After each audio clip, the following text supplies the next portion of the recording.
चल एक सवाल पूछे भैया मत पूछ। नहीं मैं पढ़ एक सवाल नहीं पूछ, नहीं छोड़। एक हाँ नहीं ते क्या काका पूछा? पूछता नहीं मैं पूछा था एक हाँ नहीं नहीं चल बता पूछा था मैं जब पूछा था अरे पूछ बता ना, बता। आपका मैं हाथ में कितना उंगली 10 उंगली 10 मैं हाथ में कितना उंगली 10 अंगूठा मिला के ना हाँ।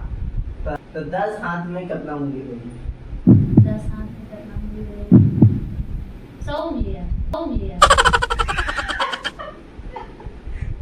जब कागज में हाथ में कितना उंगली है 10 उंगली हाँ तो 10 हाथ में कितना उंगली भाई